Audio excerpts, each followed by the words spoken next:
Oke teman-teman, kita akan lanjutkan pembahasan mengenai revenue recognition ya. Kali ini kita akan bahas tentang non refundable upfront fees. Waduh, ini lumayan berat nih.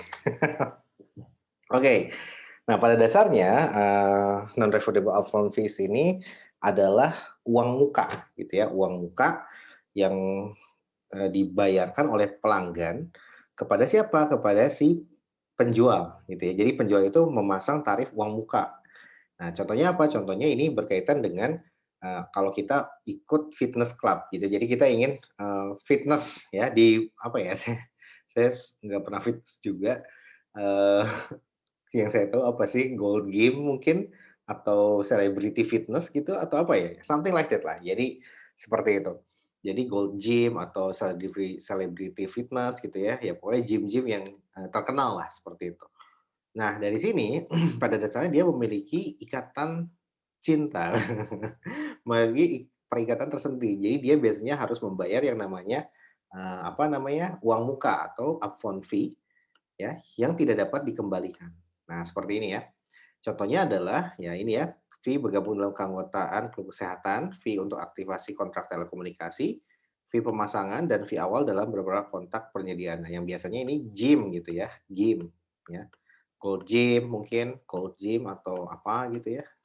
Seperti itu ya, saya juga kurang begitu tahu tentang Gold Gym, saya belum pernah juga. Cuman ya ini mungkin, tebakan saya gitu ya. Nah oke, kemudian dalam banyak kasus meskipun fee dibayar di bukat yang tidak dapat dikembalikan, berkaitan dengan aktivitas yang disyaratkan untuk dilakukan oleh entitas pada awal kontrak untuk memenuhi kontrak, aktivitas tersebut tidak menghasilkan pengalihan barang atau jasa yang dijanjikan kepada pelanggan. Sebaliknya, fee dibayar di muka, eee, merupakan pembayaran uang muka atas barang atau jasa di masa depan. Oleh karena itu diakui sebagai pendapatan ketika barang jasa di masa depan tersebut disediakan. Nah, maksudnya gimana? Maksudnya adalah, nah contohnya seperti apa ya? Contohnya seperti ini nih, langsung saja ke contoh ya, Eni menandatangani kontrak 1 tahun dan Fit Club, ya. Nah, oke 1 tahun nih ya. Jadi ini kita bikin timeline-nya, ini 0 ya, ini 1, oke. Nah, tapi di sini, ketentuan kontraknya adalah Eni diharuskan membayar biaya awal, nah ini upfront fee ya, yang tidak dapat dikembalikan sebesar 200 pound sterling. Nah, oke, berarti di, tahun ke-0 ini kita akan bayar 200 gitu ya. Dan biaya keanggotaan tahunan sebesar 50 per bulan ya.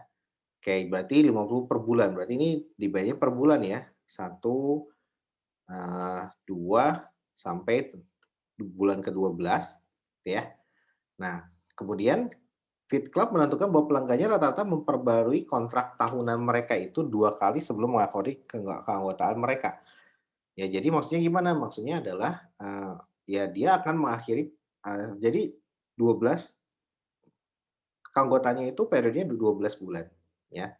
Dia akan 2 kali perpanjang, artinya apa? 2 kali 12 ya, 24 bulan tambahan setelah 12. Artinya apa? Ini bulan ke-24, 3 tahun gitu ya, ini bulan ke-36 gitu ya, sampai 3 tahun.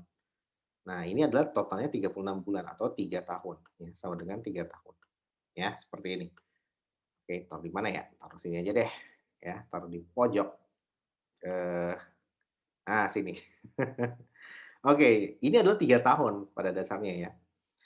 Nah oke, nah dari sini 50 tiap bulan gitu, 50 sampai seterusnya, tahun ke-36 juga 50. Nah gitu ya.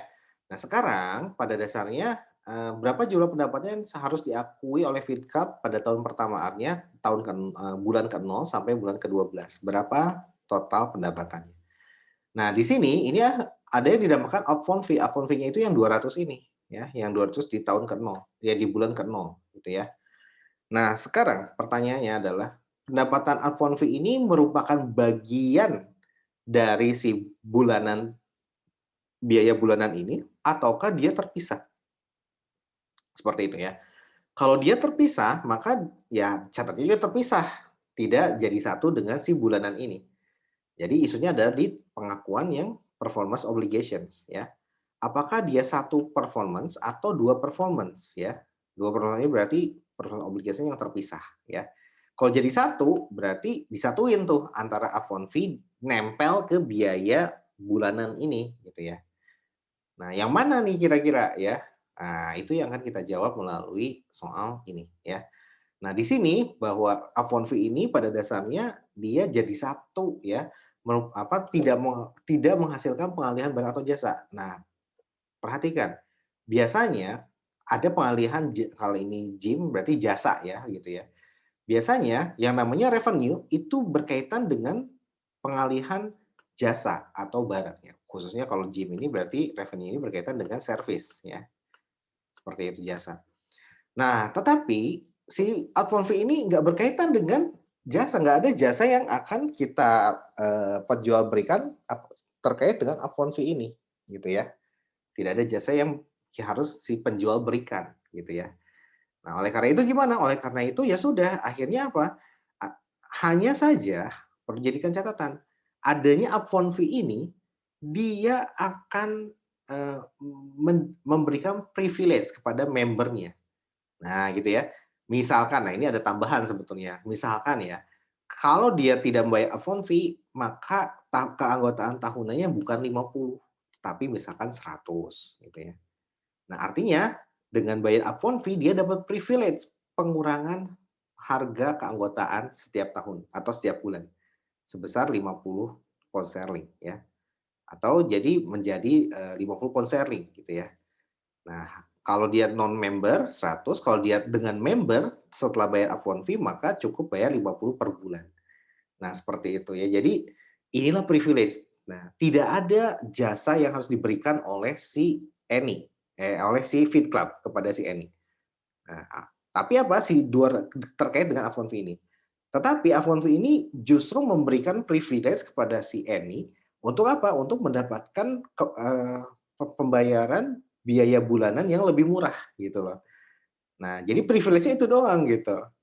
Nah, oleh karena itu apa? Nah, ini yang berkaitan dengan paragraf selanjutnya ya, fee dibayar di muka, ya jadi tidak menghasilkan pengalihan barang. Benar, tidak menghasilkan pengalihan barang, upfront fee itu.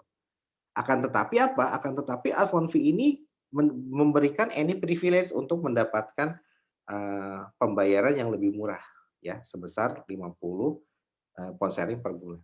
Ya, kalau non-member tanpa upfront fee, dia harus bayar 100 gitu. Tapi dengan ada upfront fee ini cukup bayar 50 saja gitu misalkan ya. Nah, oleh karena itu, maka apa? Maka fee dibayar di muka itu terkait pembayaran uang muka atas barang jasa di masa depan ya. Ya, jadi ada penyediaan jasa di masa depan yaitu apa? Berupa pengurangan si jasa Fit Club ini, jasa bulanannya ya. Monthly fee-nya berkurang dari 100 kalau non member menjadi 50 misalkan seperti itu ya. Nah, oleh karena itu, tetap walaupun tanpa ada pengalihan jasa, maka tetap dia terikat dengan si monthly fee-nya tadi. Sehingga apa? Sehingga tetap si upfront fee ini diperlakukan sebagai sales revenue, gitu ya, sebagai pendapatan ini ya. Kapan diakui pendapatan? Ketika jasa masa depan tersebut disediakan. Artinya apa? Ketika si pelanggan membayar jasa bulanan sebesar 50 ini. Nah, itu dia, gitu ya. Nah, oleh karena itu apa? Oleh karena itu, kalau kita analisis lebih lanjut, bahwasanya 200 ini kita kaitkan ke tahap kedua dari 5 langkah pengakuan pendapatan, yaitu apakah satu performance obligations atau dua, gitu ya. Untuk kasus ini jawabannya adalah satu performance obligations. Gitu. Kenapa? Karena dia terikat dengan si biaya bulanannya yang 50 ini, gitu ya. Terikat dengan si 50 ini, ya. Artinya apa? Artinya 200 ini nanti akan melekat ke pembayaran bulanan sebesar 50 per bulan, gitu ya. Nah, sehingga gimana? Ya udah tinggal 200 ini kita amortisasi, gitu. 200 kita amortisasi ke 12 bulan ini. Nah, tetapi ada tetapinya ya. Ada lanjutannya. Periode pengakuan pendapatan akan melalui periode kontraktual jika entitas memberikan pelanggan opsi untuk renewal kontrak ya untuk memperpanjang kontrak dan opsi tersebut memberikan pelanggan hak yang materi. Nah, perhatikan di sini ini menariknya. Seharusnya gitu ya, dengan si 200 ini cuma diamortisasi selama 12 bulan saja. Tetapi di sini ada kata-kata ya, bahwa rata-rata pelanggan memperbarui keanggotaan tahunan mereka 2 kali. Nah, perhatikan di sini ya. Artinya apa? Ada hak untuk memperbarui kontrak tahunan ini, gitu ya. Misalkan dia bayar 200 itu untuk setahun berlakunya, gitu. Tetapi biasanya si pelanggan itu 2 kali renewal kontraknya, gitu ya. Artinya, setahun berlalu, kemudian diperbarui sekali, ya, diperbarui lagi sekali lagi. Totalnya berarti berapa? 3 tahun totalnya, ya. Ya, jadi si pelanggan ini akan 3 tahun dia, melakukan perpanjangan kontrak, gitu ya. Nah, seperti itu.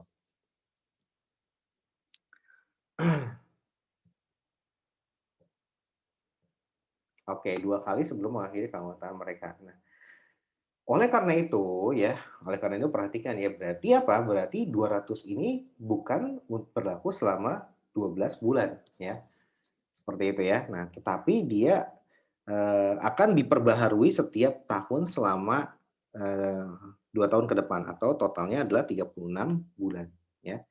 Nah, oleh karena itu apa? Oleh karena itu 200 ini tidak hanya diamortisasi selama setahun saja, tetapi diamortisasi selama 36 bulan, gitu ya. Selama 36 bulan. Sehingga apa? Sehingga ya sudah, 200 ini nanti akan dibagi dengan 36, ya. Seperti itu ya. Ya udah tinggal 200 dibagi dengan 36 bulan. Sama dengan berapa? 5,56. Nah, gitu ya. Seperti itu. Nah, oleh karena itu apa nih, si 200 ini akan dicemplungin ya ke dilekatkan ke pembayaran, eee, monthly fee ya, keanggotaan, 50 per bulan ya, 50, bahasanya per bulan, ya, selama 36 bulan ke depan, gitu ya. Nah, sehingga gimana? Sehingga ya udah tinggal 200 dibagi 36 sama dengan 5,56. Nah, berarti akan ada tambahan 50 ditambah dengan 5,56. Nah, sampai dengan 36 bulan ke depan, ya. Berarti total revenue yang akan diakui tiap bulan adalah 50 ditambah dengan 5,56, ya, sama dengan 55,56. Nah, seperti itu ya. Sehingga nanti akan ada apa, akan ada, nah misalkan ya, pengakuan bulanan ya. Nah, misalkan gini ya, misalkan ini tanggal 1 Januari ya, dia mengakui cash pada unearned gitu ya, unearned ya. Berapa unearned-nya? 200 ini, kita akuin 200. Nah, nanti pada saat 1 Februari ya, dia akan, bayar biaya bulanan kan si pelanggan.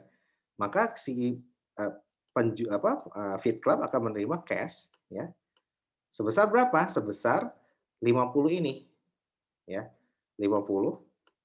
Nah, barulah kita amortisasi si 200 ini ya.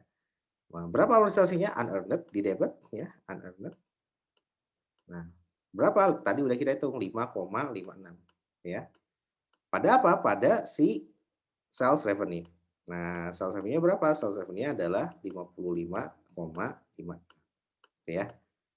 Nah, seperti itu ya. Nah, inilah yang akan dicatat tiap bulan selama 36 bulan ke depan ya.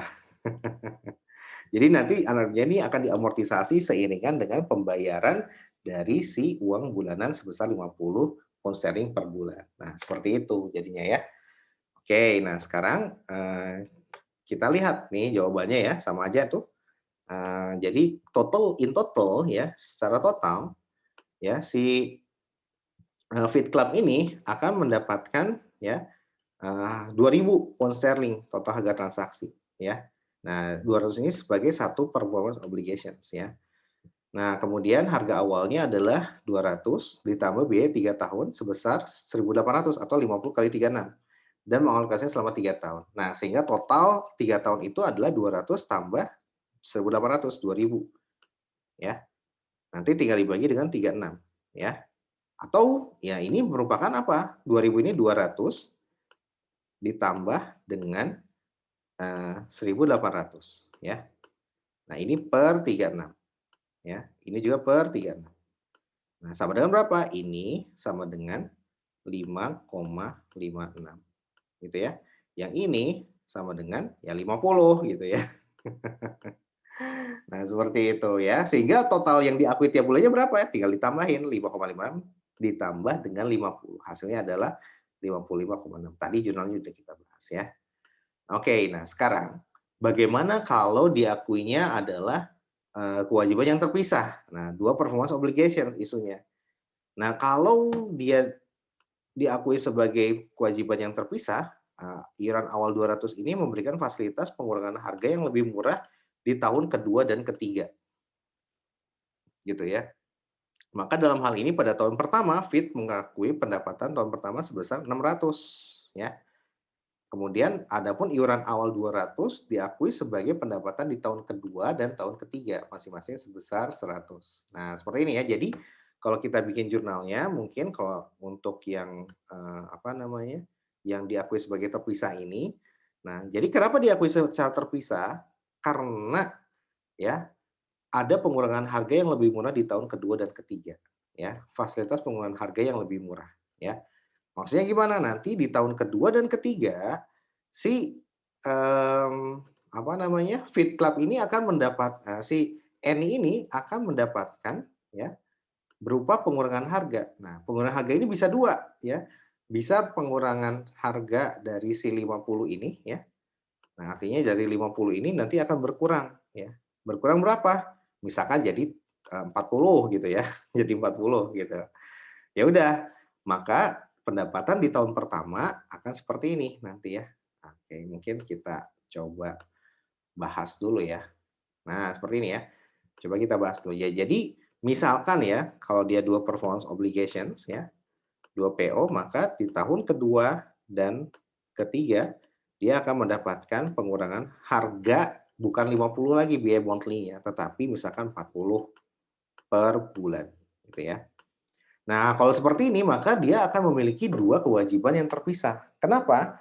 Karena si, apa namanya, Fit Club ini, dia tidak lagi terikat kepada si, apa ya, kepada si harga yang $50 per bulan.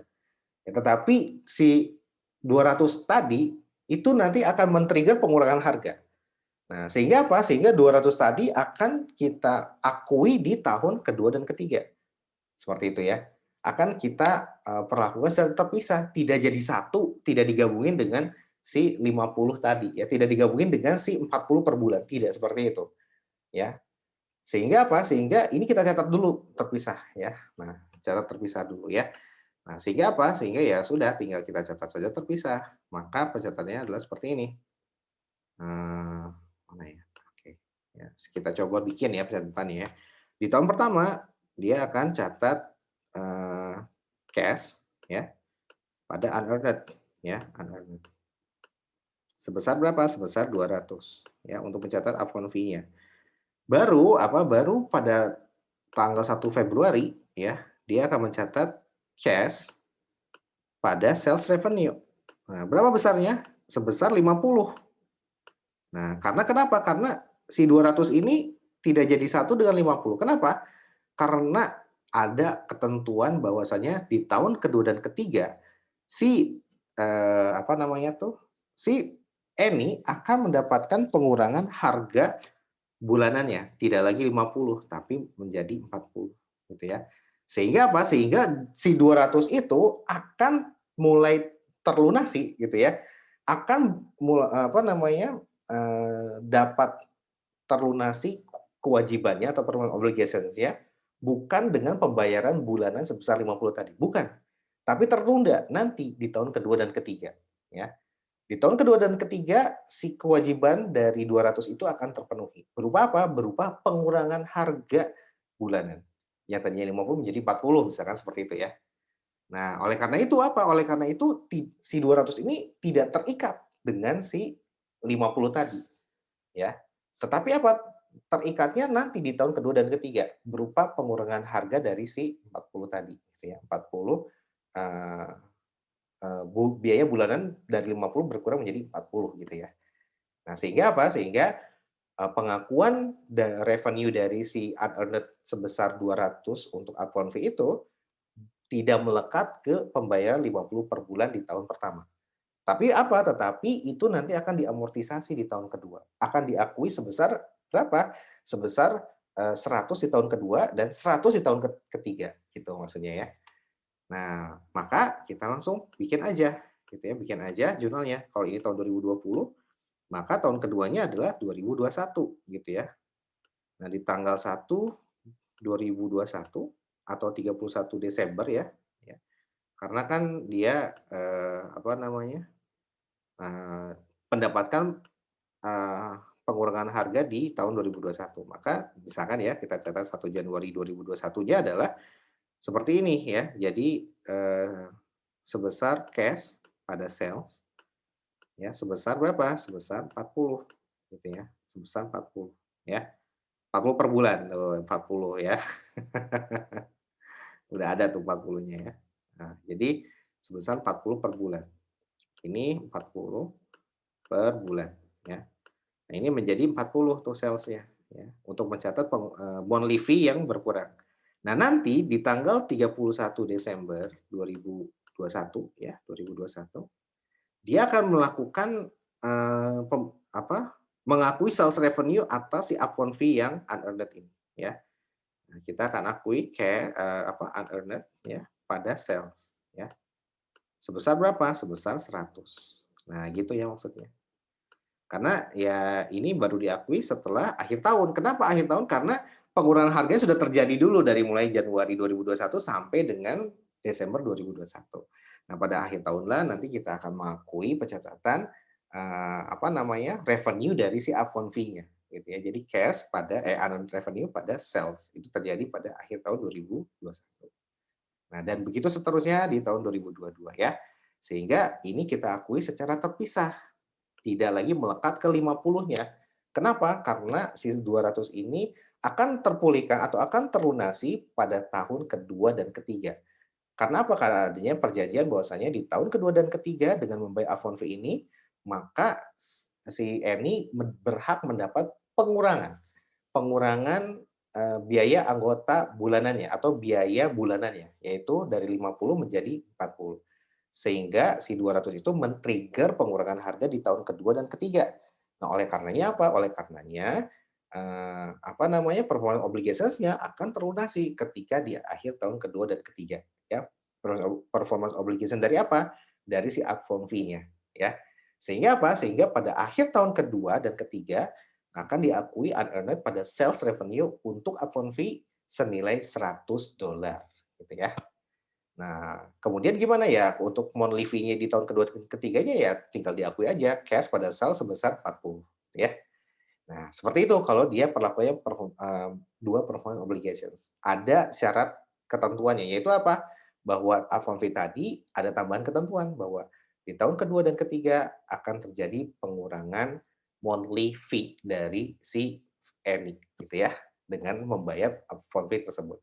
Nah, berbeda dengan kondisi pertama. Kalau kondisi pertama 200 tadi tidak ada ketentuan lebih lanjut gitu ya, tidak ada ketentuan lebih lanjut. Ya, tidak ada ketentuan bahwa pada tahun kedua dan ketiga si Eni akan mendapatkan pengurangan monthly fee gitu ya. Nah, kalau tidak ada ketentuan seperti itu, maka si 200 tadi akan melekat kepada apa? Melekat jadi satu dengan si eee, biaya pendapatan bulanan yang Eni bayarkan kepada Fit Club gitu ya. Seperti itu. Oke, itu aja yang bisa saya sampaikan. Semoga bisa bermanfaat. Terima kasih.